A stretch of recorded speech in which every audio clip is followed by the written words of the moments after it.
Right, so hello and welcome back to Books and Things, and welcome to another video. And today I'm going to be talking about how my reading goals are going so far in 2025.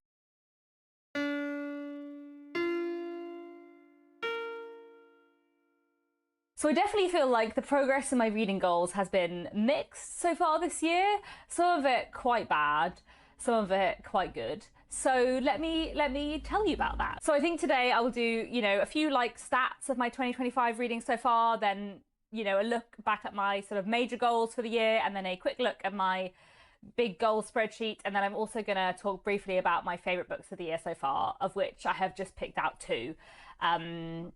So that won't take very long. Okay, anyway, so I have taken all my stats and my goals things from the final day of June. So I'm not counting anything I've read in the first week or two of July, though I am obviously filming this and posting this halfway through July. But anyway, so at the end of June, I had read 73 books, which bizarrely is the exact same number of books I had read at the end of June 2024. Which is very strange. So that's just obviously how much I read in the first half of the year. So there we go.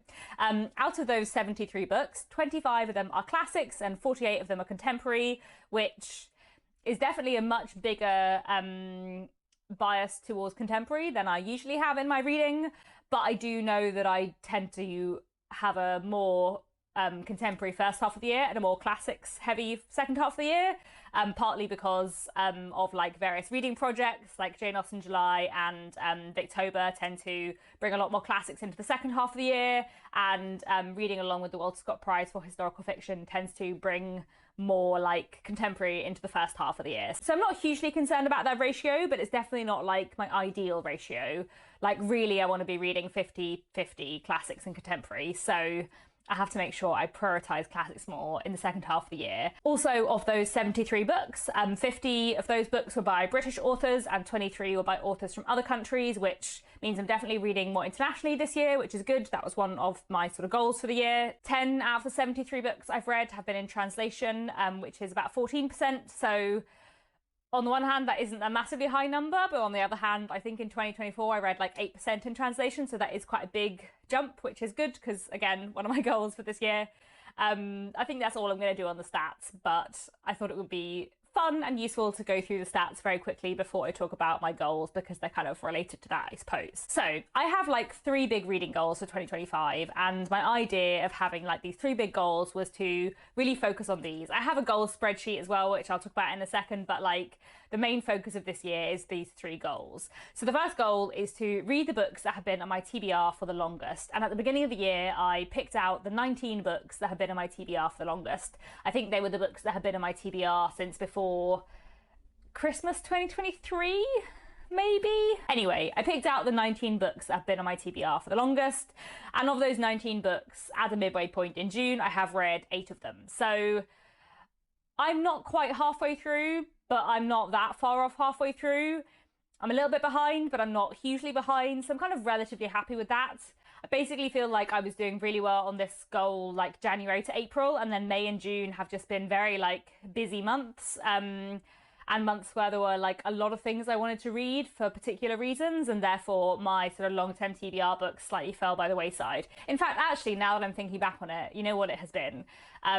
In the first 4 months of the year, I managed to have one reading day where I was in between work projects, didn't have any other plans, and just read all day, which is something I try and do every now and then, and I really love doing.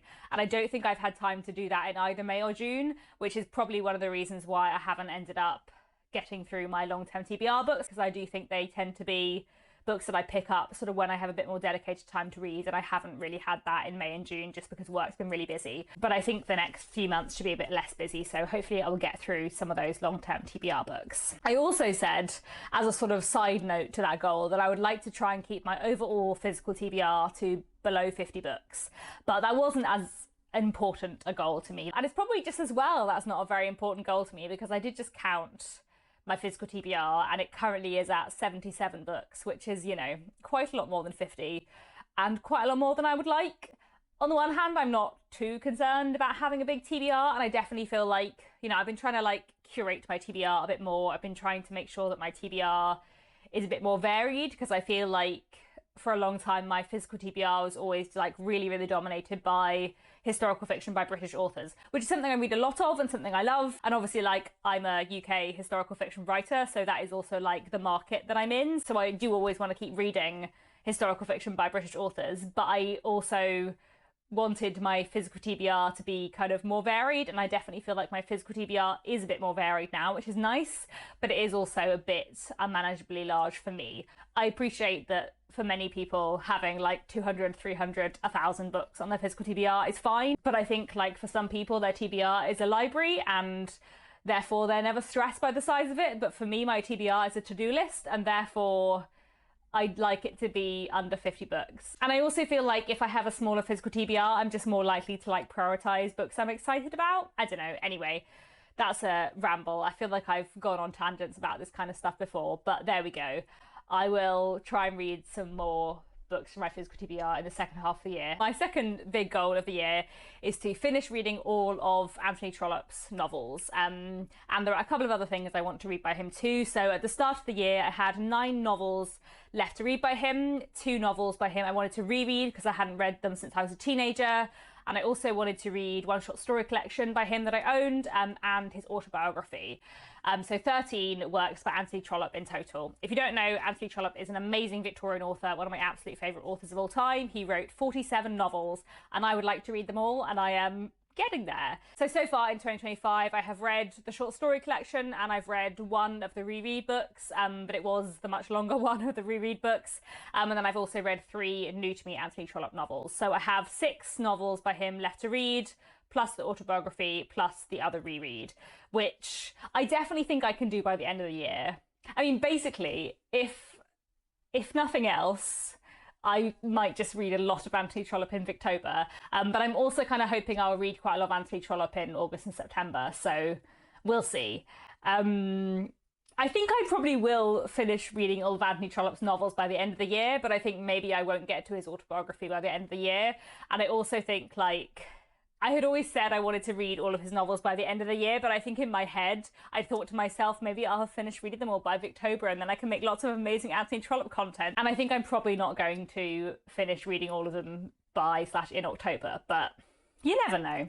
Anyway, I do have to say though, kind of on a related note to Anthony Trollope, that the rest of my Victorian literature reading has been really bad this year. So far, in 2025, I have read lots of things by Anthony Trollope and I have reread quite a few Victorian books, but I haven't read any new to me Victorian books, like that weren't rereads, that weren't by Anthony Trollope, which is really shocking for me for 6 months. And is making me sad because I love Victorian literature so much and there's so many Victorian books I want to read. So I think I'm just going to have a very Victorian second half of the year, which definitely doesn't align with my plan to have a second half of the year where I read a lot from my physical TBR because I don't have very many Victorian books in my physical TBR, but hey, that's fine.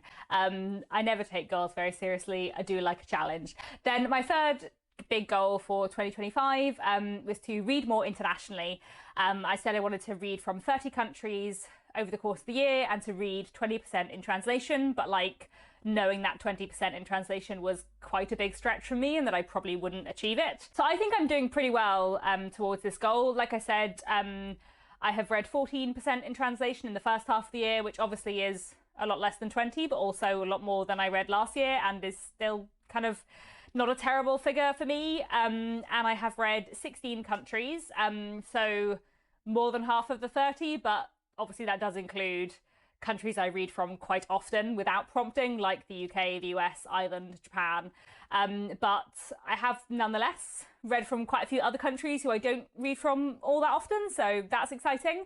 And I do feel like my reading has been more international than previously. So I do feel like this goal is the goal that I'm really doing well on so far, which is good, but I also want to try and make more progress with my physical TBR and with Anthony Trollope in the second half of the year. Anyway, the 16 countries I have read books by authors from are Austria, Canada, China, Denmark, France, Iceland, India, Ireland, Japan, Nigeria, South Korea, Sudan, the Netherlands, the Philippines, the UK and the US. And I know that I do have on my physical TBR quite a lot of books from quite a lot of different countries, so those will probably be books from my physical TBR that get like you know, prioritize in the second half of the year. Anyway, let's move on to my crazy goals spreadsheet, which I'm not going to go through line by line as I sometimes do. I know I do that at the end of the year. I can't remember if I did that at the mid-year point last time, but I probably won't. I might just put it up on the screen instead of my face and talk over it. So yes. So if you haven't seen one of my goal spreadsheets before, they are a bit wild. The reason why I do this is just for fun, really, and for gamification, but also because I'm someone with quite varied, broad reading taste, and there's a lot of different genres and time periods and things that I like to read, and it's quite nice to have a little tick box thing to encourage me to read in all the different places of my taste, but also to allow me to tick things off after I've finished a book in a way that gives me a fun sense of accomplishment. So there we go. And as you can see, it's a bit patchy, and there are places where there are lots of boxes ticked and places where there are not very many boxes ticked, which is basically all to say that I have read a lot of modern historical fiction, and I'm, you know, 2/3, if not 3/4 of the way through that goal. And I'm doing pretty well on my international goals, both modern international literature and international classics. As you can see, I've put like little codes for the countries, and I'm doing okay on my TBR jar, and I have already maxed out all my Victorian rereads. I'm just actually going to reread a lot more Victorian literature this year than I thought I was going to, because I'm taking part in Jen the Librarian's Thomas Hardy read along, which I'm really enjoying so far. But I didn't factor that into my goals, obviously, because it started in June, but I will probably reread a lot more Victorian things in the second half of the year. Anyway, most of the rest of my goals are looking a little bit sparse. As you can see, that Victorian section is looking quite sad and needs a lot more ticks. I have read quite a lot of British classics, 1900 to 1950.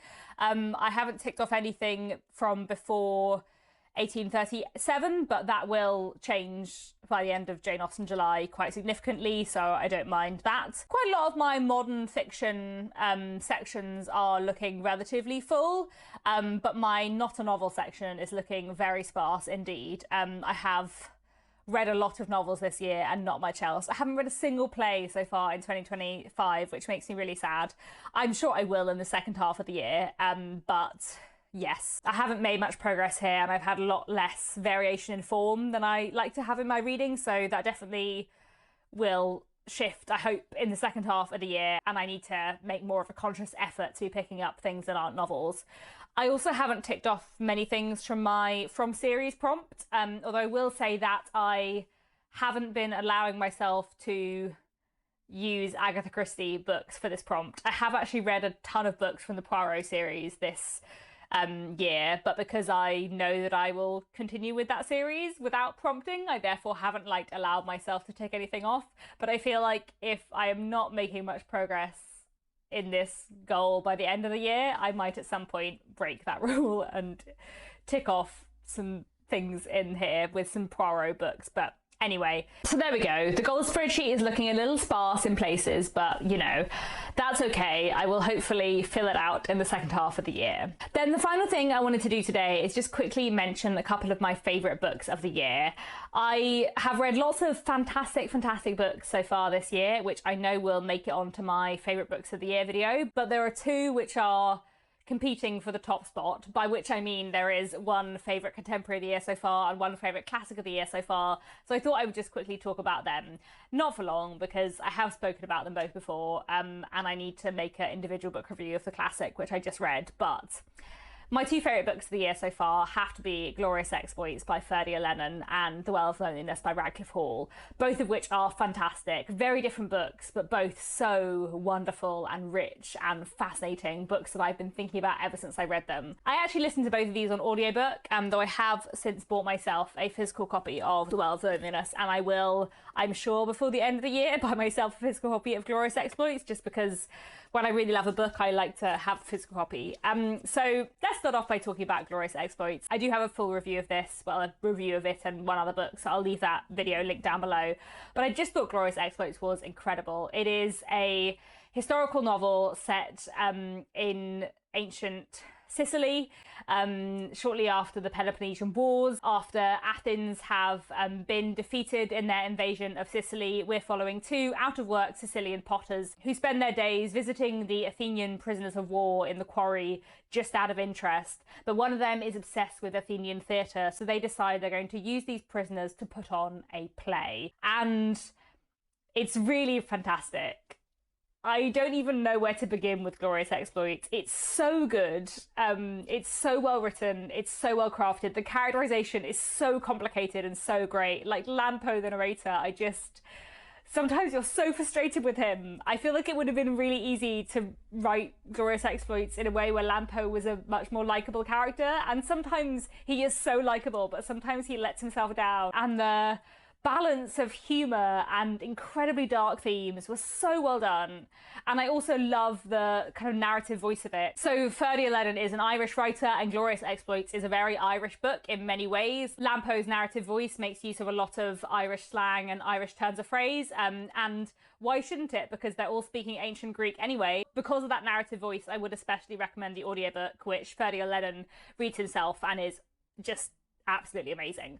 And yeah, Glorious Exploits is just hands down one of the best books I've ever read. Then the other book that I've absolutely been blown away by this year is The Well of Loneliness by Radcliffe Hall, which I just thought was absolutely amazing. This is a Buildings man from the 1920s, about the coming of age of a young woman who knows from her childhood that she doesn't fit in some ways, and as she gets older she begins to realize that she is attracted to other women, and this book follows her coming of age story, her relationship with her family and her friends, her growing to understand more about herself, her relationships with other women, her work as a writer, her work as an ambulance driver during the First World War.